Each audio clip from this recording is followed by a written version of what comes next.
All right, we are live again. We have just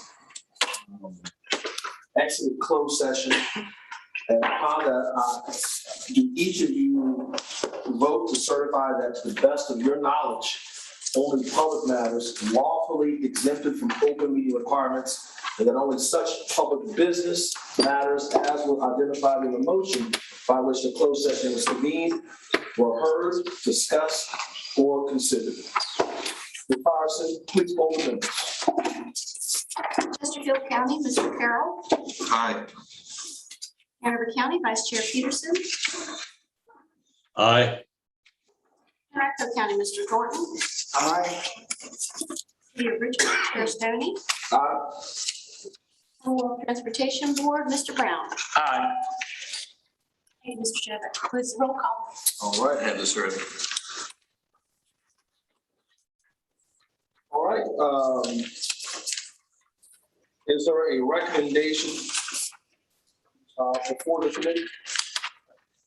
Yes, Mr. Chairman, if I may, I'd like to move that the CVTA Finance Committee lay on the table the decision as far as a recommendation as to the selection of a financial advisor until such time as it has been advised by the financial advisory working group of the jurisdictions as to the debt, borrowing, and fund balance policies, in which case such policies shall be recommended, in which case we shall receive a series of scenarios of policies from the Financial Advisory Committee for consideration and the selection of said financial advisor.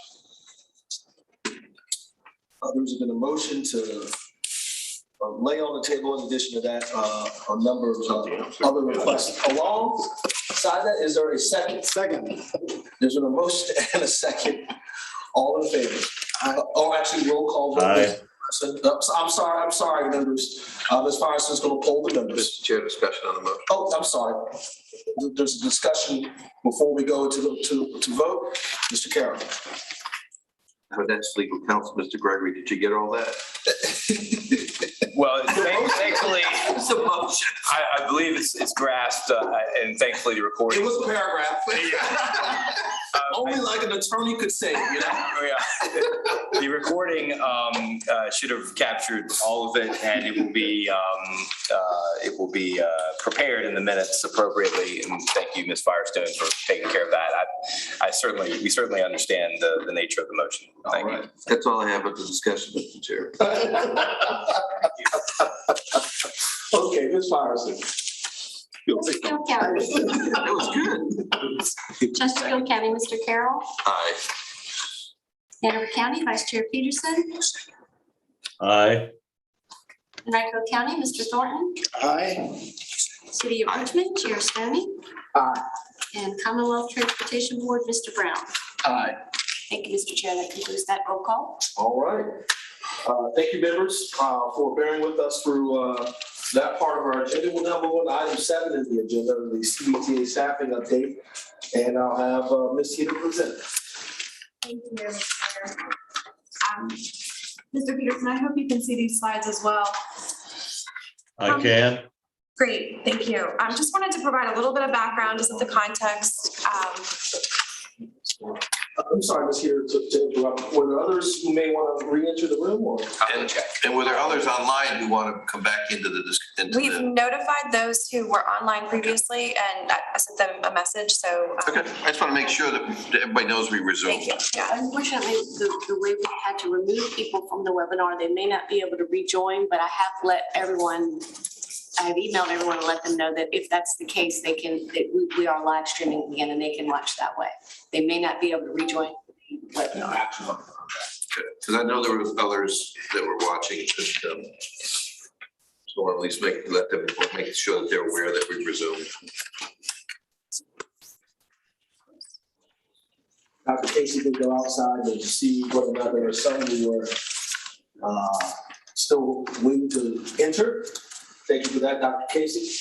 And thank you for that, Ms. Firestone, for the filming of the other folks who will join us virtually. We'll now resume. Ms. Yu. Sure. So just a little bit of background. I put together a timeline of kind of where we've been over the last few months. Chairman Thornton did appoint an ad hoc personnel committee in July. And so that committee met a few times to be able to talk through kind of the scope of the committee purpose and the direction. Quickly activated our HR roundtable that has been useful in these types of regional staffing discussions in the past. And they presented, as you probably recall, kind of a phased approach to implementing options. And the personnel committee ultimately elected to set some direction that the set of 3 options felt more like phases. And so we started kind of shifting from a set of separate options to more of an ordered approach to executing on those 3 options. The personnel committee also recommended that the authority proceed with recruitment of an executive director. And as you all are aware, a candidate profile and draft position description were formed with kind of a loose timeline that could be activated really at any point once a decision had been made to proceed with the recruitment process. There also was provided a discussion around compensation and salary, and the finance committee heard that information at your last meeting. I'm skipping forward to October. You all were provided that compensation analysis information. I have provided an updated copy after it was presented to the full authority at the last meeting. There were some additional edits, so this is the latest and greatest version of that provided by the team. And that, at the finance committee meeting anyway, that opened up some additional discussion on kind of the profile and characteristics and skills of the ideal candidate. I believe at that point in time, the finance committee recommended that this be brought to the full authority for discussion, and Mr. Thornton led that discussion at the last October authority meeting, where we talked through the history of things, the phases, the position description was provided in draft form, the compensation analysis was provided, and the comments were invited by the chair to be provided directly to Mr. Thornton with regard to the direction and the likely timeline and approach. So I think, as far as I'm aware, we're still in that mode of potentially input collection. Mr. Thornton, I think members of the authority were invited to give comment ASAP. And so that presumably will be shared at the next meeting. So again, kind of the phased option approach that has been discussed is phase 1. It was option 1, hiring executive director and using working groups of the partners to begin the work. Plan RVA could continue to provide administrative and staff support as needed. Phase 2 was actually option 3, hiring an executive director, support staff, and all the other services might be contracted out. And then finally, phase 3, which is the sort of highest level of staffing, was hiring the executive director, 3 core staff to perform the work, and continue using contracted services like legal as needed. So I think after the last finance committee meeting, the direction was for me to work with the finance working group members to really kind of put some numbers to the scenario. So I've just put together a really rough set of numbers based on the compensation document that you see. So on the handout on the right-hand side in the blue box, recommendation and notes, a well-qualified candidate would be comparable to a PDC executive director range 126 to 200,000 with a target hire between 126 and 150,000. So I plugged that into this model with the assumption that, potentially an effective date would be July 1, 2022. All of that is subject to the timeline that the authority follows. So again, option 1, phase 1 would be the executive director. I've accounted for some Plan RVA transition time and continuation of Plan RVA support. And so that's where we've totaled to this $300,000 figure. Just as a note, the 150 does not include the benefits. I think that was a part of the discussion that still needed to be finalized, how the benefits would be provided and delivered, what, if any, additional benefits compensation might be included. There was discussion in the document about personal vehicle for professional use, those kinds of things. Second, phase 2 or the option 3, hire executive director and 1 support staff. All other services may be contracted out. Same salary for the executive director. I've added just a ballpark estimate here of a support staff member. And then the contracted services for finance and transportation and planning. Again, the figures don't include benefits, but that figure jumps just ever slightly to $395,000. And then the phase 3 or option 2, which is that more fully loaded scenario of the executive director, a chief financial officer, transportation planning, lead staff member, a support staff member as identified in those phases, and the total there jumping to $415,000. So I tried to give you a little bit of a comparison of how those 3 options stack up to at least your current operating budget. So keep in mind, these figures are based on a fiscal year 2022 operating budget of $500,000 and how those dollars are allocated by line item. And then the 3 options. So they're not adjusted for annual cost increases and don't include the personnel benefits, any kind of infrastructure, office space, professional services. So there's some unknowns included in here, but just kind of give you a point of comparison. So your current budget total with the carryover from last fiscal year is right at that $680,000. It's the $500,000 from the fiscal year revenues plus the carryover from last year. And this is how you've currently allocated the by line, $220,000 for personnel. That includes the contract with Plan RVA and the member stipends. That's how that's organized in the budget. And then, of course, your professional services, technology, administrative, and reserves. I controlled for the professional services, technology, and communications administrative across all 3 scenarios that you could just see how that would relate. And then the variable there was the reserve for contingency. So as you can see, we have quite a bit of dollars set aside in reserve for contingency in the current fiscal year budget. Those funds would basically be transferred over to be able to accommodate for the option 1. So, you'd have a little bit more than the $1,500 there for reserves. Option 2, you're actually in excess of the $500,000 annual budget, and similarly in option 3. So I hope that this starts to at least kind of frame up the beginnings from what you asked for last time. And I can certainly refine this with any direction or questions that you have or additional detail that you wanted to explore. But we felt like this was maybe the most straightforward to at least be able to begin the conversation. I'll pause there if there are any questions on kind of the method that I use for the cost comparisons. Any questions for Ms. Heater? Your option 1 is, can you go back to that slide? Sure. Just make sure. So you're controlling at $150,000 per annum for the ED under all scenarios. Yeah. Yeah. So not a perfect. Yeah. Would it not be, would it not be wise to plug in a higher number, knowing that we always can negotiate down, as opposed to planning for a number that's probably at the floor, what we would expect? Yeah, I think you're absolutely right. I mean, I really just went off of the document here that indicated a position range. So I had originally started with the number at 200,000. That was the draft I think Dorota had sent to you. But then when I went back through and said, well, the HR roundtable indicated that higher. So, the $50,000 could be the buffer, if you will. That'd be my only scenario, either to go with 175 to kind of split the difference, or go with 200 and know that we always have room to negotiate down. I just would hate to not be able to attract the talent that we would want because we pigeonholed ourselves into a narrower band than we would expect. That's my only comment there. Understood. Mr. Chair. Yeah, Ms. Carroll? Mr. Peterson? Oh, I was just kind of questioning. I mean, it sort of bothers me that we're looking at numbers that are not complete. We do not include benefits. We do not include Plan RVA issues on the other slide that we talked about, number of things. And if we're trying to look at the total budget, I'd rather see the numbers, what they're really going to be, and not just part of the numbers. Mr. Chair. Mr. Carroll?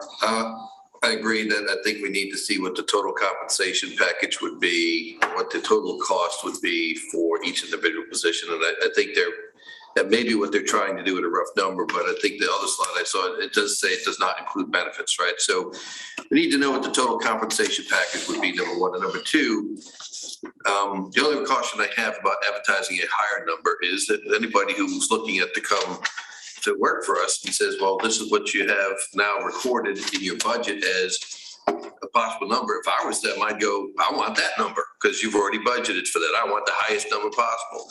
If we keep that other money in the reserve fund, knowing that we may need it later to shift over, I'm okay with that. Because we're not signaling to somebody right up the gate that they can come in the door and try to negotiate for 200,000 or 175,000. At least they know the starting point is 150. We may want to give them more based on the years of experience and expertise.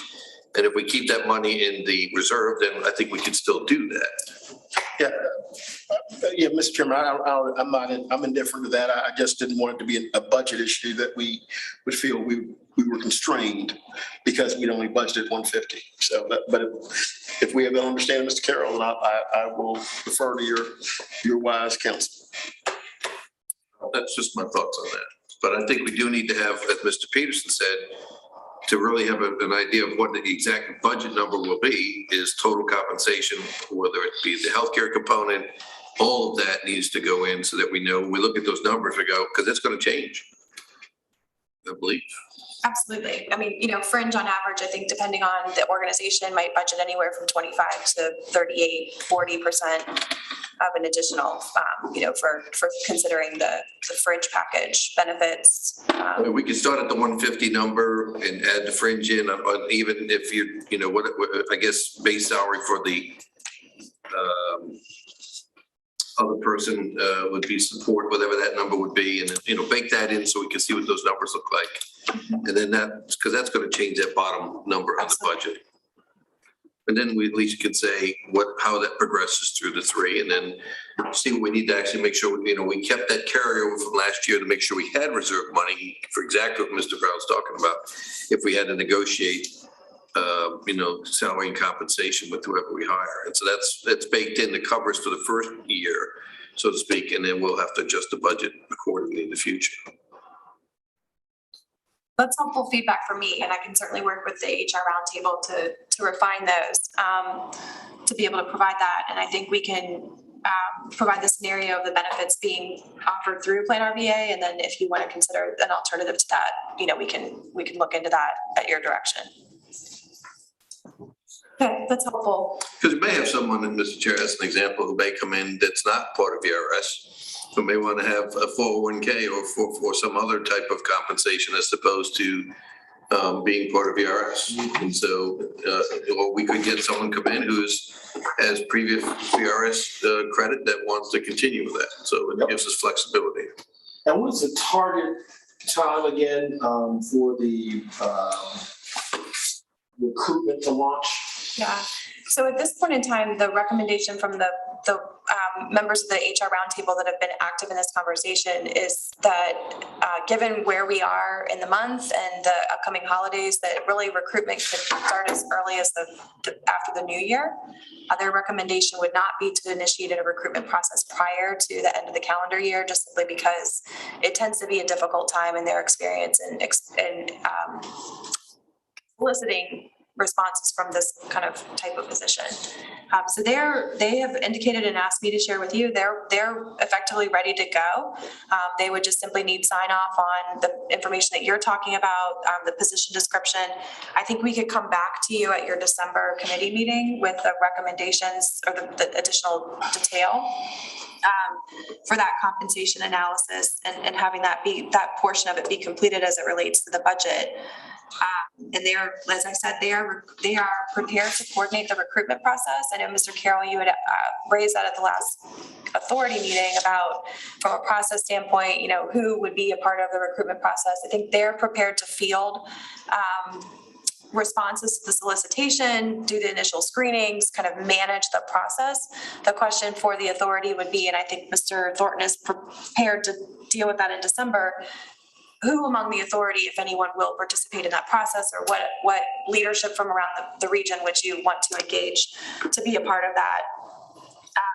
And I asked that question this here because I think we can attract some talented people no matter the time.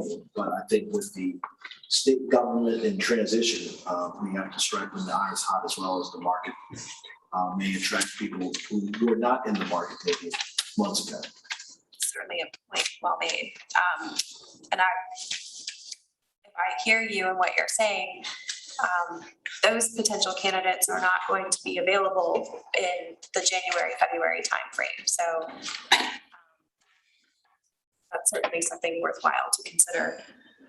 I think that the other point to consider is that depending on the timeline and initiating and what the transition looks like, the role that the authority would want Plan RVA to play in the upcoming fiscal year certainly has a budgetary implication, but also in how we would calculate these numbers, but also just for our own planning. So that's another factor to consider. And so would there need to be, my preference would be that there be an earlier rather than later discussion about our role. Right now, we're in an MOU that expires at June 30th. So, we're fast approaching a point where we would need to be planning to be part of the process next fiscal year in some way, shape, or form. And then, of course, there's the need to develop additional position descriptions related to those secondary phases on some timeline, dependent on bringing on the permanent staff. Mr. Chair, what date are we meeting in December for full committee? We're scheduled for the 3rd. We do know, yes, December 3rd. The finance committee meeting's not, in December is not meeting until the 8th. That's right. The December 3rd meeting was an accommodation of the Thanksgiving November schedule. And so the December 3rd meeting is a week later than normal November meeting. And then the proposal was that there would not be a meeting at the end of December. You would meet again as a full authority in January, but certainly that schedule can be reviewed. And I know Mr. Parsons has already let Mr. Thornton know. We just learned yesterday that the Governor's Transportation Conference has been scheduled for that first week in December in conflict with their CVTA meeting. And suspect that the content of that, given the infrastructure package and what's happening with smart scale and things like that, will be a major topic of conversation at that conference. So, Okay. Thank you, Ms. Heater, for the presentation on the staffing update. We'll now move into I believe item 8. Item 8 is the project prioritization and selection. I believe there's some documents that he has in front of them. Mr. Parsons, do you want to present on this topic? Yes, sir. Thank you, Mr. Chair. And I would ask Mr. Peterson, this was emailed last night. Do you have a copy of it in front of you? I believe I do. I put the revised agenda together. Is it part of that? Yes, sir. Page 9. Revenue forecast, is that what we're looking at? That's the starting point. Yes, sir. So Okay. I think the first item for your consideration today, if you look at the 4-tiered revision to the agenda is titled Revenue Projections to 2028. So these 4 items, the first 3 are all action items recommended by the Technical Advisory Committee following their meeting this Monday, so 2 days ago. And these all relate to keeping things moving forward so that we are able to provide the authority with good information and tools to make good decisions as we take the first steps towards getting projects out the door. So the first item, revenue projections, is a set of materials that was developed by the Finance Director's Working Group with a recommendation for the best available milestone to track regional revenues. So our 35% is what we're considering. And I point your attention to the middle table on that sheet. If you're looking at it on the screen, it's in blue text. It outlines regional revenue contribution by jurisdiction from the years 2022 to 2028 with a total sum for each year on the right-hand side. The recommendation right now is that TAC needs some guidance on moving forward with project applications and thinking about future years. And what TAC recommends is to use the total amounts from the years 2022 to 2027 to set our baseline for the revenue projections that they can use to then start to program funds and think about timing and phases and those types of things. So the recommendation right now is to the action item listed on the agenda is the motion to recommend approval of the 6-year budget from FY '22 to FY '27. And this would be put on the authority's agenda for December 3rd. I think one other item to raise for your attention on this same sheet, the bottom right table is the projected revenues for years 1 and 2. And this is what's really being considered as we talk about the fall line and additional projects in our rural jurisdictions. FY '21 is the actual revenues, and the supporting documentation is on the next sheet of $47,741,073. And then using that first forecast year of FY '22, $66,130,000. This is what is part of the data that's communicated in the interim update to the governor that was sent following the authority's last meeting on October 29th. Mr. Chair, I'd be happy to take any questions on item 8A, but that's the recommendation right now. All right, pertaining to item 8A, are there any questions from Mr. Parsons? You know, we will entertain a motion to recommend the approval of the 6-year budget, FY '22 to FY '27. Is there a motion? Mr. Chair, I'll make the motion. I have a follow-up question. There's a motion. Second. It's been seconded. Mr. Carroll.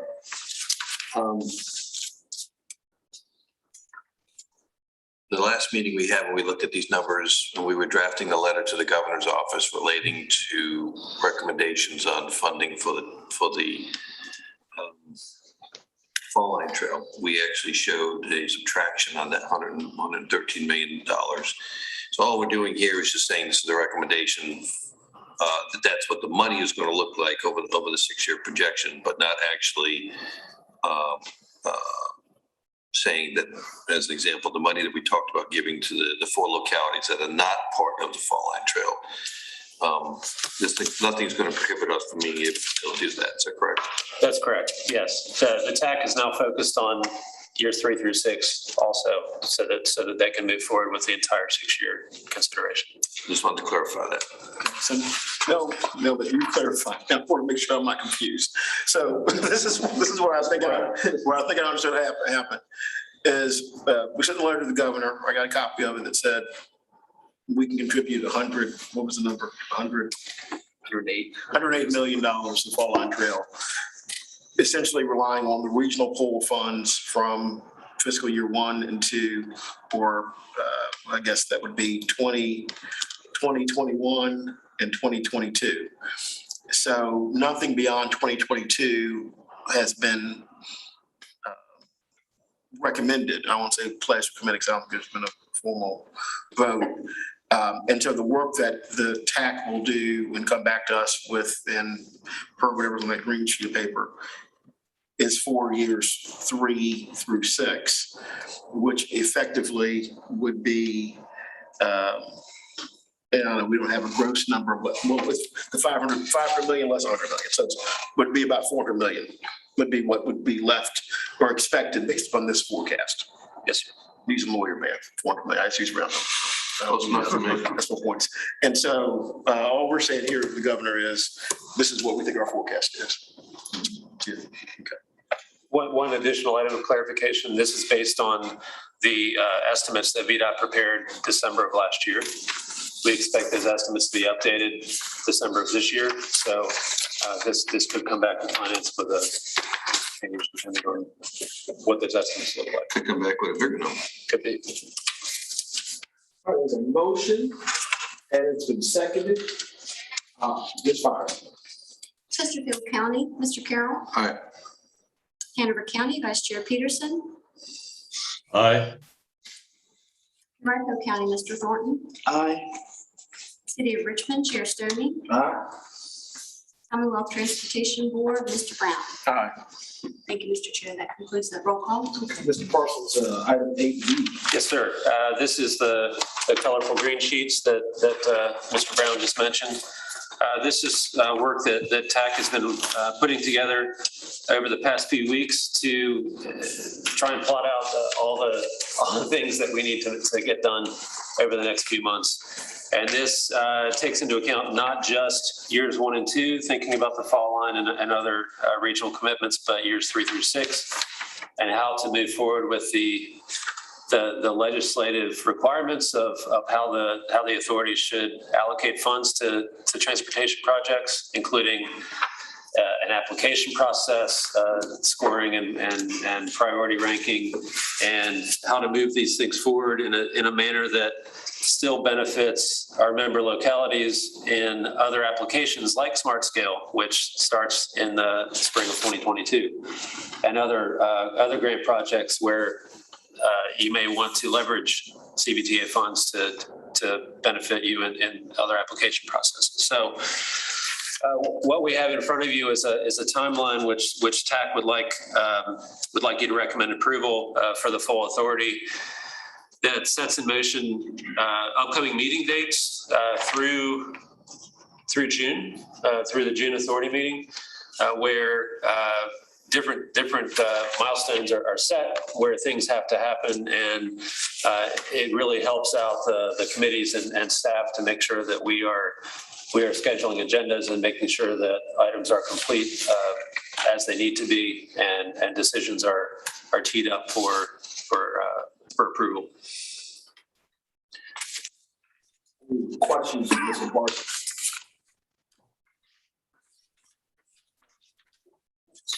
Brown? Not only this, in our funding scenario process, is our process at all competitive? Meaning that if, for example, Powhatan and Goochland were to decide to use a portion of their local funds to leverage a request to the regional pot, do we factor that in, or are we simply prioritizing the regional dollars objectively, notwithstanding leverage or cost benefit? The process, the framework that the TAC has adopted, or that the authority has adopted based on TAC recommendation, and I'm looking to Mr. Here in the back, does take into account cost benefit, and it is based on the process that the TPO uses for its long range plan. So that is part of that is baked into the scoring. We do not at this point have leveraging as a way to change that scoring, but I think that's certainly something that the TAC could consider. And based on the discussion today, that may come into play for years 1 and 2, but it'll certainly come into play for years 3 through 6. So I think that with enough guidance, we can certainly make sure that the process includes that type of scoring as well. Any other questions of Mr. Parsons? All right, do we have a motion to recommend approval of the project selection time? So moved. Mr. The motion is it second? Second, and this is a recommend approval of the full committee. Yes, sir. Yes. That is a motion. It's been seconded. Any discussion? Hearing none, Ms. Firestone. Chesterfield County, Mr. Carroll. Aye. Hanover County, Vice Chair Peterson. Aye. Henrico County, Mr. Thornton. Aye. City of Richmond, Chair Stoney. Aye. Commonwealth Transportation Board, Mr. Brown. Aye. Thank you, Mr. Chair. That concludes that roll call. Okay. Mr. Parsons. Yes, sir. Item 8C. Now that we have a timeline in front of us, the next authority meeting on December 3rd is when we expect action to be taken on finalizing that letter to the governor, and making sure that all those numbers in the letter are correct and reflect where we stand at this point. So in order for that to happen, TAC is recommending a public hearing on the project list including fall line projects and projects recommended by our rural partners. So the TAC is asking is recommending for finance to take an action today to advertise a public hearing and open a 15-day public comment period beginning November 11th, or at a date that still allows the authority to take action on December 3rd and hold that public hearing during its meeting at that date. So we need a motion to approve a 15-day Yes, sir. Mr. Chair, public hearing. question before we Mr. do. Carroll, yep. Is this something that can only be authorized by the finance committee, or doesn't this require the entire CVTA to vote on this to authorize the 15-day period? Authorizing staff to advertise for a public hearing and conduct the public comment process, I believe, is within the authority of the finance committee. It's an administrative item in preparation for the public hearing to be conducted by the full authority. The full authority is required to conduct the public hearing per the statute. So it's just a matter of initiating that process, which includes the public comment process. I just don't want the rest of the authority members to feel like they were left out of the decision-making process. That's my only concern. Move for approval, Mr. Chairman. There's a motion.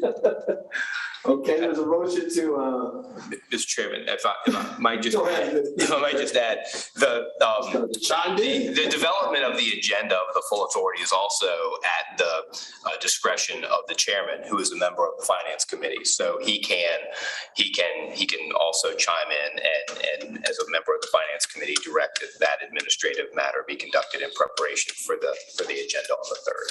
I just want to make sure we won't, that someone may not come back later and say, we wouldn't have given an opportunity to weigh in. So I'll second this motion. all right, there's a motion to approve the notification of a public hearing to open the 15-day public hearing on November 11th, 2021. It's been seconded. Any discussion? No discussion. Ms. Forrest. Chesterfield County, Mr. Carroll. Aye. Hanover County, Vice Chair Peterson. Aye. Henrico County, Mr. Thornton. Aye. City of Richmond, Chair Stoney. Aye. Commonwealth Transportation Board, Mr. Brown. Aye. Thank you, Mr. Chair. That concludes that roll call. Okay. Ms. Parker. Yes, sir. Final item 8D. In your agenda packet, and I apologize for the small text, is a slight update to the fall line estimates that were distributed to each of you at the October 29th authority meeting. TAC reviewed the estimates at its meeting on Monday and made one suggested change to this estimate list. The column on the right-hand side titled Gap shows remaining needs based on a summary or an expectation of other committed funds, other sources of funding that may already be keyed into some of these segments of the fall line. And what TAC has recommended is to take out anything in that gap column that shows a negative number, which means that funds have already been committed, which could essentially mean a surplus. That was not, TAC did not think that made sense in terms of the gap request and what we would additionally be seeking funds for from the governor's office or from the state budget process. So the previous number that was considered was $178,585,411. The revised number, when we take out those committed funds already, is $193,879,434. So that change will be reflected in that final letter that will be considered on the agenda for December 3rd. Can you give me those numbers one more time? Yes, sir. The two. The previous number that we used on October 29th was 178,585,411. The revised number is 193,879,434. So the end result is that the gap will be higher. And the request. It was 178, what was it?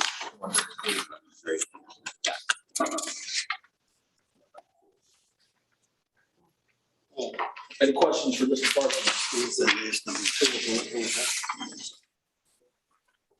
No questions for Mr. Parsons. Is there I'm looking for a motion? No, sir, this is just an information item. Okay. No motion necessary. It was an informational. Any questions? Seeing now, we're moving to other business. Item 9, future meeting schedule and topics. Ms. Heater, you have the future schedule? Oh, that's the next thing is December 8th, 2021. Item 11. Any topics that you think we'll be needing to cover? Well, I think certainly we'll have an update, perhaps not total substance, but an update on the actions taken today with regards to the debt policy, for the finance working group. We'll also have an update for you on the staffing discussion. I can certainly be on the preparation for that to make sure the agenda is the way that you'd like it. There are a lot of moving parts. I think we're anxious to get a couple of administrative items to you, but we're waiting for some of these strategic areas to get up to date, but we'll be looking to put as much in front of you to introduce this as new business items in the December meeting so that you can start to move to take action perhaps in January. Those will include updates to the financial management policies and procedures, just kind of an annual review of your agreements, so the fiscal agent agreement, and the MOU with Plan RBA. We'll probably have kind of a first cut of things that we think that need to be incorporated into future agreements for those. But otherwise, things are moving forward administratively as we expected them to. Thank you, Ms. Heater. Any comments from the members? I'll just make one note. I was just sharing with Mr. Parsons that the December 8th is also the scheduled CTB meeting, which is probably a meeting that you all want me, or you'd want me there as opposed to here.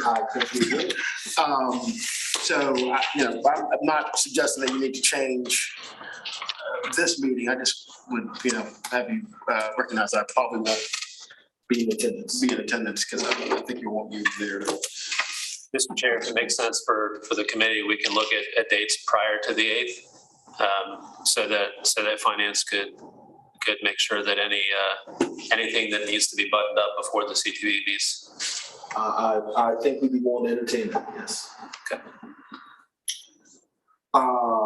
And my only comments are, this is the last week before we head into the Thanksgiving holiday, and I want to have a safe and joyous Thanksgiving. And the next month's meeting will be the last meeting of the year, I believe, for the Finance Committee. So that'll be the close of the year at our December 8th meeting. So bring your holiday spirit for that meeting. And we'll obviously entertain a different date as well to accommodate. Okay, so motion to adjourn? So moved. There's a motion been seconded. We are adjourned. Thank you, everyone.